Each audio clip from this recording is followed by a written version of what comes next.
So hey guys, this is the very first video of my YouTube channel. मैं अपने channel पे nursing and medical से related content डालती रहूँगी।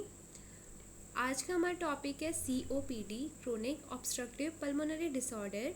इसमें हम इसकी डेफिनेशन, इसमें कौन कौन सी डिजीज़ कंडीशंस आती हैं, causes, risk factors, pathophysiology, diagnosis, management, इन सब के बारे में पढ़ेंगे। So let's get started. COPD का नाम COPD क्यों है, chronic obstructive pulmonary disorder, because हमें पता है क्रोनिक का मतलब क्या होता है, a disease which last for a long term. Obstruction का मतलब होता है कोई भी चीज़ जो रेजिस्टेंस ला रही है। यहाँ पे बात हो रही है हमारे एयर फ्लो की, तो हमारे एयर फ्लो में जो भी चीज़ रेजिस्टेंट ला रही है उसको ऑब्स्ट्रक्ट कर रही है।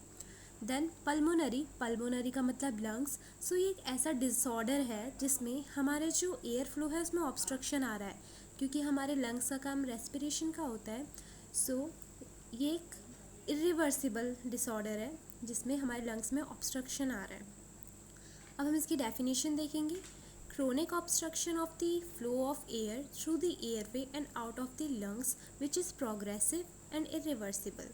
ओके, प्रोग्रेसिव का मतलब ये है कि ये डिज़ीज़ प्रोग्रेस करती जाती है, मतलब इसकी सीवियरिटी टाइम के साथ बढ़ती जाती है। ये इरिवर्सिबल है, रिवर्स नहीं हो सकती, इसीलिए क्रॉनिक है। देन एक इनिशिएटिव लिया गया था, just for additional knowledge, global initiative for chronic obstructive lung disease in 2015। COPD के अंदर कुछ डिजीज़ेस आती हैं। मेन 2 डिजीज़ेस हैं, एम्फाइसीमा एंड क्रोनिक ब्रोंकाइटिस, और कुछ अदर डिजीज़ेस भी आती हैं जैसे सिस्टिक फाइब्रोसिस, इरिवर्सिबल एस्मा, ब्रोंकिएक्टिसिस, ये सब। Moving on to our first disease condition, that is emphysema. In emphysema, impaired gas exchange from destruction of the walls of the over-distended alveoli. Emphysema में होता ये कि हमारे जो एल्वियोलाई की वॉल्स है वो ओवर डिस्टेंडेड हो जाती हैं, मतलब स्वेल हो जाती हैं, जिसकी वजह से जो गैसेस एक्सचेंज है, जो डिफ्यूज़न की प्रोसेस है वो हो नहीं पाती है, क्योंकि मेम्ब्रेन डैमेज हो गई है, स्वेल हो गई है। यही एम्फाइसीमा है। और क्या होता है इसमें, इन्फ्लामेटरी रेस्पॉन्सेस में डैमेज दी पैरेनकाइमल टिश्यू। अब जो लंग्स के पैरेनकाइमल टिश्यू है, इन्फ्लामेटरी रिस्पॉन्सेस की वजह से वो भी डैमेज हो जाता है।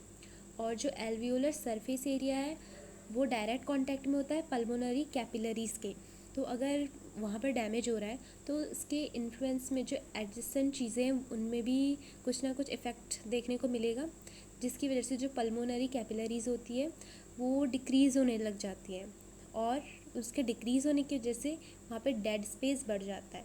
अब डेड स्पेस क्या होता है, डेड स्पेस एक ऐसा स्पेस कहेंगे हम लंग्स में, कोई भी लंग में हम एक ऐसा स्पेस उसको कहेंगे डेड स्पेस जहाँ पे नो गैस एक्सचेंज हो रहा है। ठीक है, वहाँ पे कोई गैस एक्सचेंज नहीं हो रहा है, इसलिए उसको डेड स्पेस कहेंगे। तो फिर अगर डेड स्पेस ज़्यादा बढ़ रहा है उसकी वजह से क्या होगा, impaired O2 diffusion.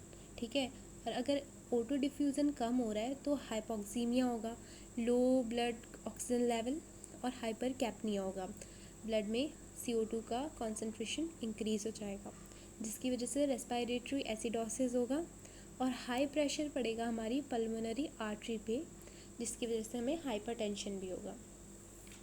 Moving on to the types of emphysema, centriacinar, panacinar and पैरासेप्टल।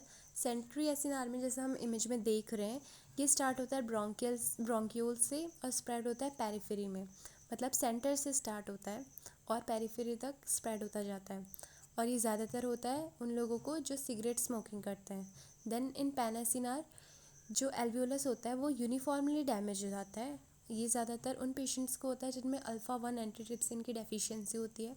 Then पैरासेप्टल, जो पैरासेप्टल होता है वो ज़्यादातर डिस्टल एंड को डैमेज करता है, और इसमें अपाइकल बुले होने की बहुत ज़्यादा चांसेस हैं, जिसकी वजह से न्यूमोथोरैक्स हो जाएगा।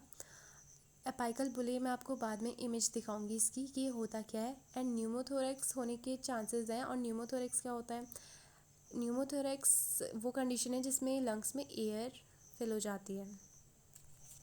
नाउ क्रोनिक ब्रोंकाइटिस, इसमें क्या होता है कि एक्सेसिव एक्यूमुलेशन ऑफ म्यूकस। अगर कोई इरिटेंट हमारी बॉडी में एंटर कर रहा है हमारे रेस्पिरेटरी ट्रैक में, तो क्या होगा, इन्फ्लामेशन की प्रोसेस स्टार्ट हो जाएगी, जिसकी वजह से हाइपर सिक्रेशन होगा म्यूकस का। और म्यूकस कहाँ सिक्रेट होता है, फ्रॉम गॉबलेट सेल्स। तो जो हमारा ब्रोंकियल ल्यूमेन है, जो स्पेस है, वो नैरो हो जाएगी और जो एल्वियोलर के एडजेसेंट में ब्रोंक्यूल्स हैं वो फाइब्रोज्ड हो जाएंगे और डैमेज हो जाएंगे, मतलब बहुत थिक हो जाएंगे और डैमेज हो जाएंगे। Altered function of alveolar macrophage susceptibility for infection is increased. जो हमारे एल्वियोलर मैक्रोफेज है उनके फंक्शंस भी ऑल्टर हो जाएंगे और ससेप्टिबिलिटी ज़्यादा हो जाएगी इन्फेक्शन होने की, क्योंकि मैक्रोफेज की वजह से ही तो हमारा डिफेंस मैकेनिज़्म चल रहा है। अगर वही डैमेज हो जाएंगे तो हमें इन्फेक्शन होने की ज़्यादा चांसेस है।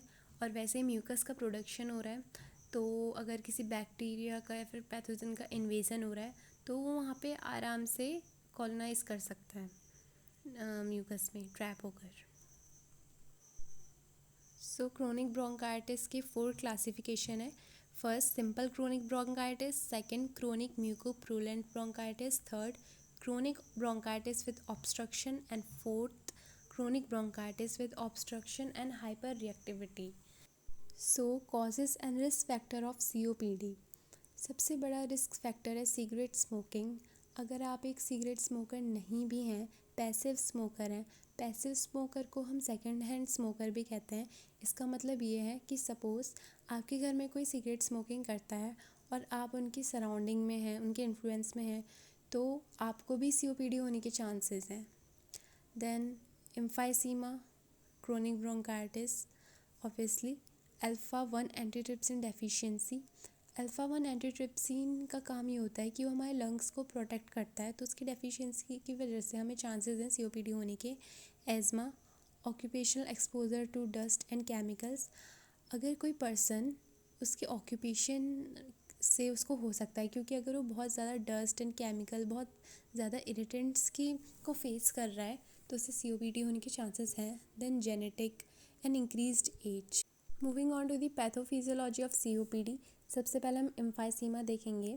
सो due to aetiological factors breakdown होगा हमारे इलास्टिन का in connective tissue of lungs, जिसकी वजह से loss of elastic recoil of bronchial walls होगी और डिस्ट्रक्शन हो जाएगी हमारी एल्वियोलर वॉल्स की एंड कैपिलरीज़ की, क्योंकि हमने पढ़ा था उसमें एम्फाइसीमा में जो हमारी एल्वियोला है वो ओवर डिस्टेंडेड हो रही हैं और डैमेज हो रही हैं, जिसकी वजह से सराउंडिंग कैपिलरीज़ में भी उसका इन्फ्लुएंस हो रहा है। अब इसकी वजह से क्या होगा, इनलार्ज एयर स्पेस होगी, बुले की फॉर्मेशन होगी, air trapping on expiration, impaired gas diffusion, ये सब लीड करेगा एम्फाइसीमा को। अब क्रोनिक ब्रोंकाइटिस में due to aetiological factors continual bronchial irritation and inflammation, irritant आएगा उसकी वजह से इन्फ्लामेशन होगी। देन म्यूकस का हाइपर सिक्रेशन होगा जिसकी वजह से सीलियरी डिसफंक्शन होगा and oedema and smooth muscle contraction होगा और as a result narrowing of airway हो जाएगी और एयरवे की नैरोइंग की वजह से ही ऑब्स्ट्रक्शन आ रहा है तो उससे लीड होगा क्रोनिक ब्रोंकाइटिस। और क्या होगा, इंक्रीज्ड इन्फ्लामेटरी मीडिएटर्स जिसकी वजह से fibrosis and thickening of bronchial wall जो लीड करेगा नैरोइंग ऑफ आवर एयरवे और ये लीड करेगा क्रोनिक ब्रोंकाइटिस को। सो क्लिनिकल मैनिफेस्टेशंस या फिर साइन एंड सिम्टम्स क्या हैं COPD के। सबसे पहले हमें पेशेंट पे क्रोनिक कफिंग देखने को मिलेगी। Then dyspnoea, dyspnoea is the shortness of breath. Wheezing sound is a whistle like sound, क्योंकि हमारा जो एयरवे है वो नैरो, इसलिए एक विसल लाइक साउंड आएगी।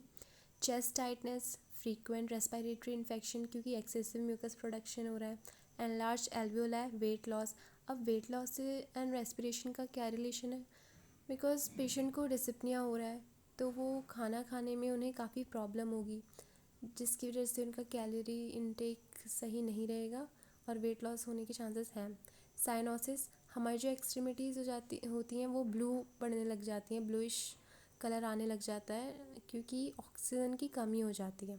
इसकी वजह से साइनोसिस देखने को हमें मिलेगा क्योंकि रेस्पिरेटरी फंक्शंस इम्पेयर हो रहे हैं। Morning headache, haemoptysis. What is haemoptysis, जो हमारा स्पूटम होता है अगर उसमें हमें ब्लड दिखे तो वही हेमोप्टियासिस है, बिकॉज एल्वियोलर वॉल डैमेज हो रही है COPD में तो ब्लड के आने के चांसेस हैं। देन क्लबिंग ऑफ फिंगर्स, अभी मैं आपको एक इमेज दिखाऊंगी जिसकी मदद से आपको क्लबिंग ऑफ फिंगर्स समझ में आ जाएगा। ये भी due to deficiency of oxygen के से ही होता है हमारी जो एक्सट्रीमिटीज़ है फिंगर्स की वो काफ़ी स्वेल हो जाती है और हमारे नेल पेड्स एबनॉर्मल दिखते हैं नॉर्मल कर्व से। देन बैरल चेस्ट भी मैं आपको इमेज के थ्रू डेमोन्स्ट्रेट करूँगी। Due to hyperinflation of lungs, क्योंकि हमारे जो लंग्स होते हैं वो बहुत ज़्यादा इन्फ्लेट हो जाते हैं, जिसकी वजह से चेस्ट की एक बैरल शेप आती है। So here you can see clubbing of fingers due to low oxygen supply, and this is barrel shaped chest due to hyperinflation of lungs.